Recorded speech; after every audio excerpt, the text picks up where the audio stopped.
දින 8ක් මේ ක්‍රමවේදය කරලා ඔබේ ඕනම බලාපොරොත්තුවක් ඉටු කර ගන්න. අද වීඩියෝ එකෙන් අපි කතා කරන්නේ විශ්වාකාශයෙන් නීතිය අතිශය බලගතු ක්‍රමයක් වෙන 8x8x8 ක්‍රමවේදය සම්බන්ධයෙන්. දවස් 8ක් නොකඩවා මේ දේ කරලා ඔයාගේ ඕනම බලාපොරොත්තුවක් ඉටු කර ගැනීමේ හැකියාවක් තියෙනවා. විශ්වාකාශයෙන් නීතිය ගැන තාම ඔය හරියට දන්නේ නැත්නම් මම ඒක සරලව කියලා දෙන්නම්. මේක විද්‍යාත්මක පදනමක් මත ගොඩනගන ක්‍රමයක්. ලෝකයේ බොහොමයක් දියුණු රටවල් මෙම ක්‍රමවේදය අනුගමනය කරනවා. නමුත් ඒ රටවල් වල සාර්ථකත්වයට පත්වන ගොඩක් පුද්ගලයන් ධනවතුන් ප්‍රසිද්ධියේ ප්‍රකාශ කරනවා මේ ක්‍රමවේදය පිළිබඳව සහ ඔවුන් අනුගමනය කළ ආකාරය පිළිබඳව. ඉතින් ලංකාවේ ගොඩක් අයට මේ පිළිබඳව නිවැරදි අවබෝධයක් නැහැ. අනිත් කාරණය මේ දැනුම බෙදා හරින්න මුදල් අය කරනවා. නමුත් නොමිලේ මේ සම්බන්ධයෙන් මම ඔයාව දැනුවත් කරනවා. ඉතින් ආරාධනා කරනවා channel එක subscribe කරලා channel එකත් එක්ක එකතු වෙන්න කියලා. ඉතින් සරලවම කෙටියෙන් කියනවා නම් විශ්වාකාශයෙන් නීතිය කියන්නේ ඔයාගේ සිතුවිලි ඔස්සේ ඔයාගේ දෛවය නිර්මාණය කර ගැනීම. ඒ කියන්නේ ඔයාගේ දෛවය නිර්මාතෘවරයා ඔබමයි. ඔබ සිතන පතන දේ යහපත යහපත්ද? ඔබේ වචනෙන් පිටවන දේ යහපත යහපත්ද? මෙන්න මේ කරුණ මත තමයි ඔයාගේ දෛවය නිර්මාණය වෙන්නේ. ඉතින් ඔයා ධනාත්මකව සිතීමෙන් ධනාත්මක ආකල්ප දැරීමෙන් ඒ වගේම ධනාත්මක වචන දැරීම හේතුවෙන් ඔබට හැකියාව තියෙනවා ඔබේ අරමුණු තදින් විශ්වාස කිරීමෙන් ඔබේ යටිසිතට සංඥා නිකුත් කරන්න. ඒ සංඥා ඔස්සේ ඔබ විශ්වයට ඒ සිතුවිලි මුදා හැරීමෙන් විශ්වය හරහා ඊට ගැළපෙන සමාන ශක්තියෙන් ඊට නැවතත් ආපසු ඔබ වෙත ලබා දෙනවා. මේක තමයි විශ්වාකාශයෙන් නීතියේ ක්‍රියාවලිය. ඉතින් මේ සම්බන්ධව කෙටියෙන්ම කියනවා නම් ඔබේ ඕනම බලාපොරොත්තුවක් ඉටු කරගත හැකියාවක් මෙම විශ්වාකාශයෙන් නීතියට තියෙනවා.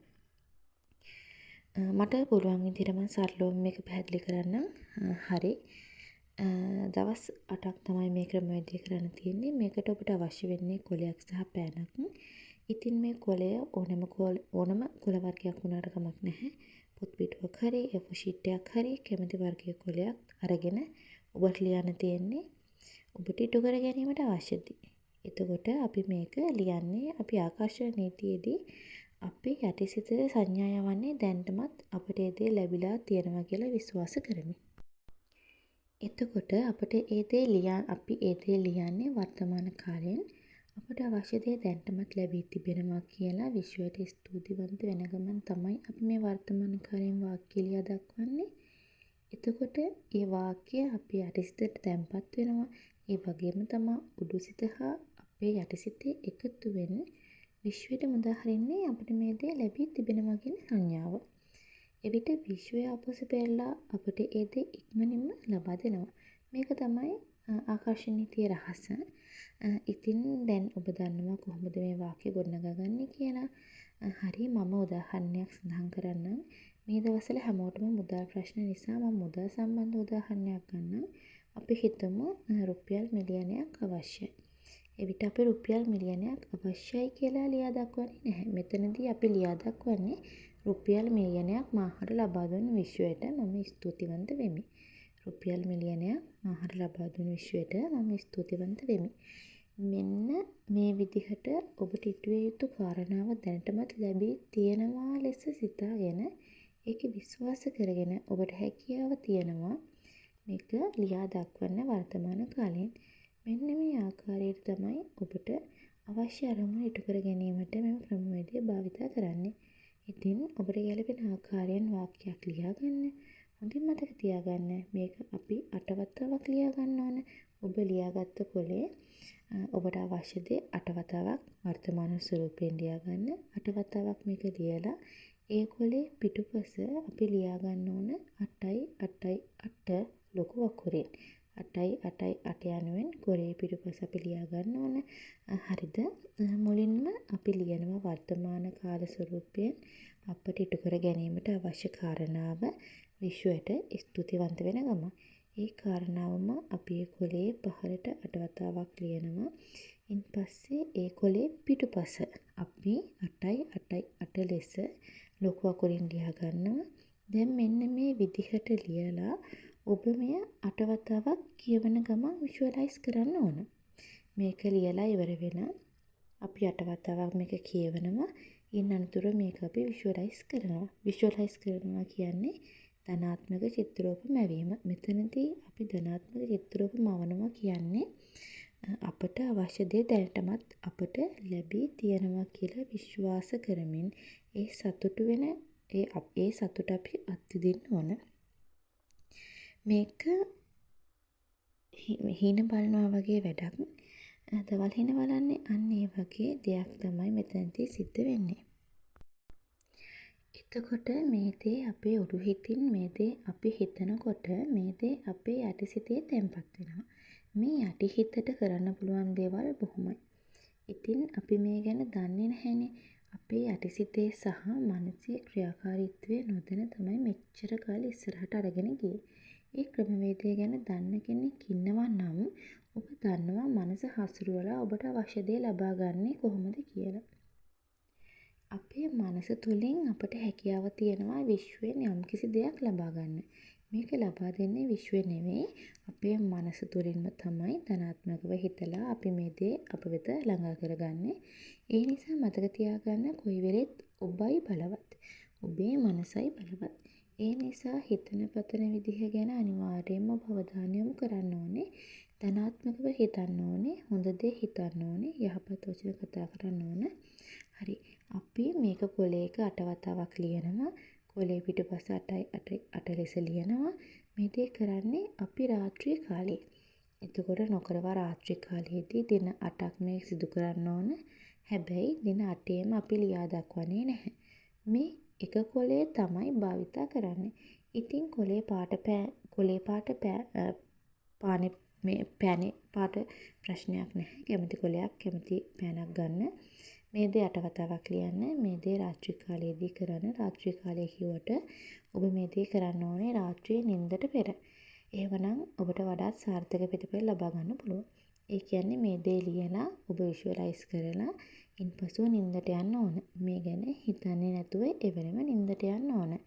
ඉන් අනතුරුව ඔබට ඊළඟ උදේ ඉඳන් රෑ වෙනකුළුත් මේ ගැන හිතන්න බෑ. එතකොට අපි මේ දේ ලියලා මේ කොලේ තියන්නේ ඔබ නිදාගන්න කොට්ටේ යට. කොට්ටුරේ ඇතුලින් දාන්නත් පුළුවන්. එහෙම නැත්නම් කොට්ටේ යටින් තියාගන්නත් පුළුවන්. ඒ වගේම තමයි මම සඳහන් කරන්න කැමති මේ දේ අපි දින 8ක් ලියන්නේ නැහැ. දැන් අපේ අරමුණ 8 වතාවක් මේ කොලේ ලියනවා. කොලේ පිටුපස 8 කියලා ලියනවා. මේක කරන්න ඕනේ රාත්‍රී කාලයට. ඒ වගේම නිින්දට පෙර. ඔබ මේක ලියනවා විතරක් නෙමෙයි 8 වතාවක් කියවලා විෂුවලයිස් කරන්න ඕන. ඉන් අනතුරුව මේක කොට්ටේ යටින් හෝ කොට්ටුරේ ඇතුලෙන් තියලා නිදාගන්න. මේ කොලේ අයින් කරන්නේ නැහැ.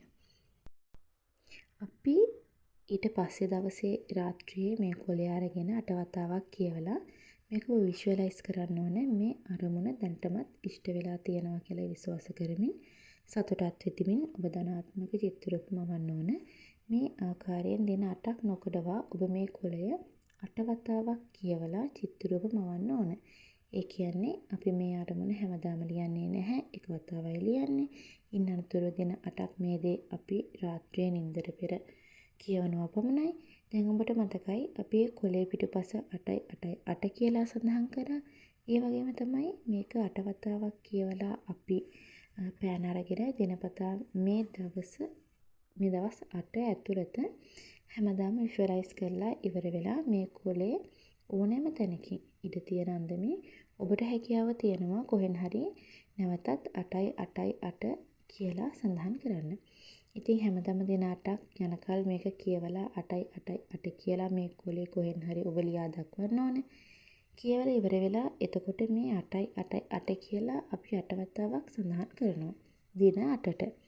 ඒ කියන්නේ දිනකට එක් වතාවක් බැගින් තමයි මේ දේ ලියා දක්වන්නේ. මේ කොල කැබැල්ලේම. හරි. දැන් සමහර අයට හිතෙන්න පුළුවන් ඇයි මේක 8 වතාවක් කරන්නේ? එහෙම නැතුව අපිට බලාපොරොත්තු ඉටු වෙනකල්ම මේක කරන්න පුළුවන් නේද කියලා. මේ ක්‍රමවේදවලට නිසි දින ගණනක් තියෙනවා. මේකට හේතුව තමයි ඔබ ඒන්ජල්ස් නම්බර්ස් ගැන අහලා ඇති. ඔබ සමහර විට 8 කියන අංකය නිතරම දකිනවා ඇති. ඔබේ ඇස් ගැටෙනවා ඇති.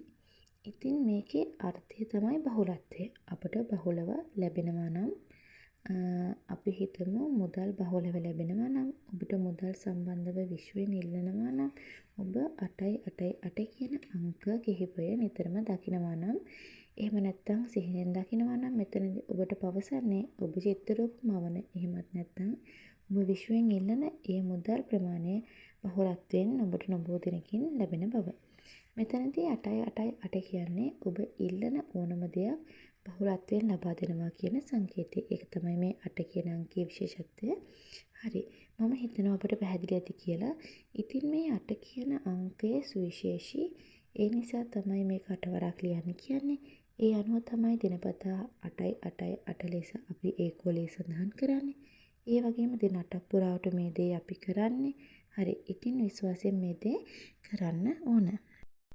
හරි. මෙතන තියෙන රහස තමයි ඔබ මේ දේ දැනටමත් ලැබිලා කියලා යටිහිත විශ්වාස කරන්න ඕන. මට අවශ්‍යයි කියලා හිතුවොත් ඔබට ඒ අවශ්‍යතාවය තමයි පෙරලා ලැබෙන්නේ. ඉතින් ඔබ හිතන දේම පරාවර්තනය වෙලා ඔබට නැවත ආකර්ෂණය වෙනවා. ඒ නිසා තමයි කියන්නේ බලාපොරොත්තුවක් තියනවා නම් එය ඉටු වුණා වගේ ඔබ යටිහිතට සංඥා නිකුත් කරන්න කියලා. එවිට ඊටමත් ඉක්මනින් ඔබට අවශ්‍ය දේ ළඟා කරගන්න පුළුවන්. ඉතින් සමහර අයට ගැටලුවක් මේක පොතක කරාට ප්‍රශ්නයක් නැද්ද කියලා.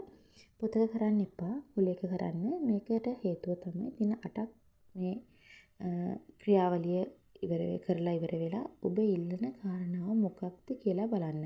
මුදල් සම්බන්ධයෙන් ඔබ මේ ක්‍රියාවලිය කරනවා නම් මේ කොලය 9 වෙනි දවසේ ඔබ මේ කොලය අරගෙන නවලා ඔබේ මුදල් පසුම්බියේ තියන්න ඕන. ඒ කියන්නේ ඔබේ මුදල් පසුම්බියට මේ කොලේ දාලා තියන්න.